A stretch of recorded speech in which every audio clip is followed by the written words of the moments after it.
তোমাতেই আসক্ত পর্ব ১৭ লেখক তানিশা সুলতানা।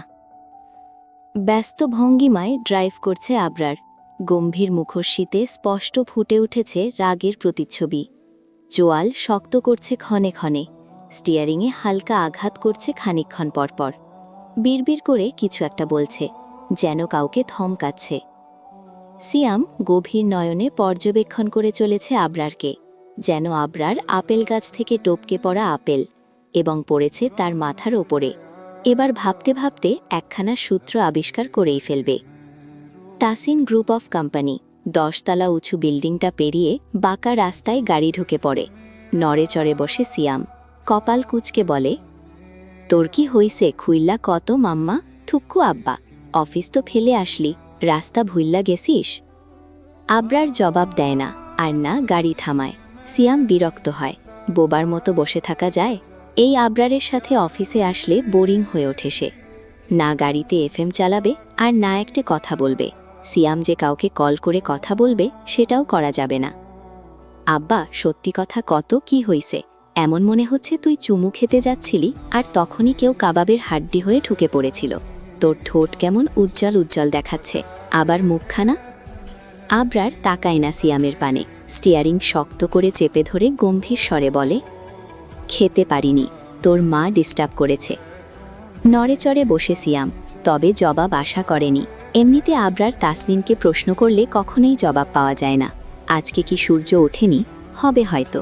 শুকনো কাশি দিয়ে গলা পরিষ্কার করে নেয় সিয়াম।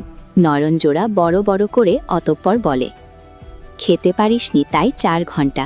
না মানে আমায় কল করেছিলি ৬টায়, ১০টায় বেরোতে বলেছিলি, সেই হিসেবে ৪ ঘন্টা। এতক্ষণ কি করছিলি? আবরার ভ্রু বাঁকিয়ে তাকায় সিয়ামের পানে। মুহূর্তেই ঠোঁটে আঙুল দেয় সিয়াম, যেন আর একটাও কথা সে বলবে না।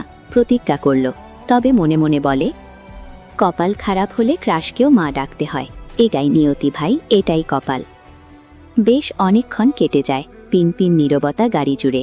বিরক্ত সিয়ামে উকি ঝুঁকি মেরে বাইরের দৃশ্য দেখার চেষ্টা করছে। সিয়াম, আমি ওকে নিয়ে কোথাও একটা যেতে চাই, ব্যবস্থা কর। সিয়াম বুঝতে পারে না ঠিক। সে সিটের ওপর ২ পা তুলে বসে, গালে হাত দিয়ে কিছুক্ষণ ভেবে নেয় ওকে বলতে কাকে বোঝালো। তবে তার মোটা মাথায় গবেষণায় কাঁচা। ওকে মানে কাকে? আমান, ইভান, আহাত, নাকি আমি মানে সিয়াম? ওই মেয়েটা যে আমার বাড়িতে থাকে। ওহো, তোর বউ?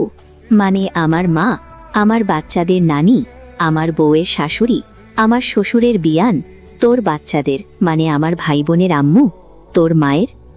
শাট আপ সিয়াম, যেটা বলেছি কর জলদি, ২ দিন সময় দিলাম। সিয়াম গালে হাত দিয়ে কিছু একটা চিন্তা করে, তারপর বলে, তুই কি আলাদা টাইম স্পেন্ড করতে চাচ্ছিস, হানিমুন টাইপের? বিরক্ত হয় আবরার, চোখ মুখ কুচকে বলে, না হা, গ্রুপ ডান্স করতে যাচ্ছি। ভেংচি কাটে সিয়াম, হতে পারি সিঙ্গেল, তবে বুঝি সব। হয়ে যাবে, আমানের বাড়িটা তোর জন্য বুক করলাম ৪ দিনের জন্য। ৪ দিন মানে ৪ দিনও, তার বেশি ১ দিনও না। তবে আব্বা, আমার একটা কবিতা শুনলে তোকে ফ্রিতে ফুলের ব্যবস্থাও করে দিব, শুনবি কবিতা? আবরার জবাব দেয় না। সিয়াম বুঝে ফেলে আবরার তাসনিম বিখ্যাত কবি সিয়াম মাহমুদের কবিতা শুনতে ইচ্ছুক। তাই সিট থেকে পা নামিয়ে সোজা হয়ে বসে। ২বার কাশি দিয়ে গলা পরিষ্কার করে, অতঃপর বলতে শুরু করে, ওই পাড়ার সেলিনা, তার সাথে আড়ি, কচু গাছে ব্যাং হাসে, সিয়াম আবরারকে ভালোবাসে। চিলরাকে কাক নাচে, আবরার আব্বা চুমু খেয়ে বাঁচে। বকার কাক ২ ভাই, সিয়াম ভাইয়ের বউ নাই। দুঃখ আমার পাহাড় সমান, হাসপাতালে আছে আমার বন্ধু আমা। সিয়াম ভেবেছিল তার কবিতা শুনে আবরার হাসবে, পিঠ চাপকে বলবে, বাহ বাহ, দারুণ কবিতা লিখিস তুই, একদিন মস্ত বড় কপি হবি। আদ্রি তাকে হালকার উপরে কপি করেছে এটা একটুও বুঝতে পারবে না। কিন্তু এসব কিছুই হলো না, উল্টে গাড়ি থেমে গেল। বেচারা সিয়াম চমকে বলে ওঠে, এই ভাই, গাড়ি থামালি কেন? মাঝ রাস্তায় নামিয়ে দিলে আমি অফিস যাব কি করে? আর জীবনেও কবিতা কমু না ভাই। সিয়ামের কথা কানে তুলে না আবরার, সিটবেল্ট খুলে নেমে পড়ে গাড়ি থেকে। সিয়াম পুনরায় কিছু বলবে তার আগেই খেয়াল করে তারা হাসপাতালের সামনে। ব্যাস, সিয়ামকে আর পাইকে লাফিয়ে নেমে পড়ে। ও রীতিমতো ভুলেই গিয়েছিল আমানের কথা। ২টো দিন চলে গেল, অথচ মনে পড়ল না। ইস, এটাকে বন্ধুত্ব বলে? ছি ছি সিয়াম, তোকে দিয়ে কিচ্ছু হবে না। কপালে বউ নেই রে তোর। দেখা গেল শপিং করতে গিয়ে বউ রেখে আসলো ভুলে, তখন কি হবে? আলতু ফালতু চিন্তা করতে করতে আবরারকে ফেলেই চলে যায় আমানের কেবিনের দিকে। মূলত আবরারের কথা মাথা থেকে বেরিয়ে গিয়েছে। কঠোর সিদ্ধান্ত নিয়েছে আতিয়া বেগম। সামনে মাসেই বাংলাদেশ ফিরে যাবে, এখানে আর নয়। অহনার শ্বশুরবাড়ির পরিবারও যাবে কিছু মাসের জন্য। ইচ্ছে ছিল ছেলে মেয়েকে দেখার, দেখে নিয়েছে। আদ্রিতা মায়ের কোলে মাথা রেখে ফোন দেখছে, আর আতিয়া আদ্রিতার চুলে হাত বুলাচ্ছে আর টিভি দেখছে। সন্ধ্যা কখন হবে? আজকের দিনটা ফুরাচ্ছেই না, দীর্ঘ মনে হচ্ছে। সবে বেলা 12টা। আদ্রিতা একটু পরপরই ফোন দেখছে। আচ্ছা মা, আমি যদি কাউকে পছন্দ করি তাহলে তার সাথে আমার বিয়ে দিবে? আতিয়া বেগম চমকায় না, কেননা এসব উদ্ভট কথা প্রায়ই বলতে থাকে আদ্রিতা, নতুন কিছু নয়। তিনি একটু হেসে জবাব দেয়, সে যোগ্য হলে ভেবে দেখব। আদ্রিতা ভাব নিয়ে বলে, যোগ্য কাউকেই তো আনবো আমি, একদম রাজপুত্রের মতো। দেখে নিও তুমি। আচ্ছা, দেখে নিব। তবে শুধু সুন্দর হলেই চলবে না আম্মু, ভালোবাসা থাকতে হবে। আমি আদ্রিতা, আমাকে কেউ ভালো না বেসে থাকতে পারবে? আতিয়া বেগমের মুখখানা মলিন হয়ে যায়। মনে মনে বলে, যার উচিত ছিল তোকে ভালোবাসা সেই তোকে ভালোবাসেনি আদ্রিতা।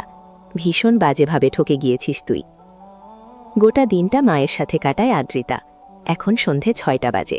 আসিফ বেশ অনেকক্ষণ আগেই মেসেজ দিয়েছিল সে ট্যাক্সি ধরেছে, আসছি জুরিক নদীর সামনে, এই ঘণ্টাখানিক সময় লাগবে। আদ্রিতা আজকে বেশ সুন্দর করে সাজুগুজু করে। লাল রঙের জর্জের 3 পিস, কোমর সমান লম্বা চুলগুলো ছেড়ে দিয়ে লাল রঙের হেয়ার ব্যান্ড লাগিয়েছে। ঠোঁটে হালকা লিপস্টিক, চোখে কাজল আর গালে ব্লাশ। গাল দুটো লাল লাল দেখালে দারুণ লাগে তার কাছে। অতপর পারফিউম মেখে বেরিয়ে পড়ে। First date.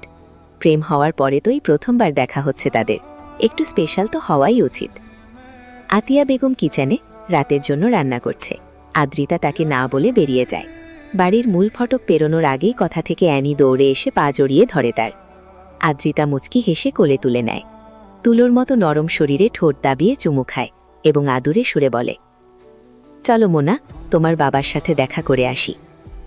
Annie mu mu করে ওঠে, যেন বোঝাচ্ছে, আমার আসল বাবা জানতে পারলে তোমাকে কি করবে আম্মু? একবার মনে করো তার কথা।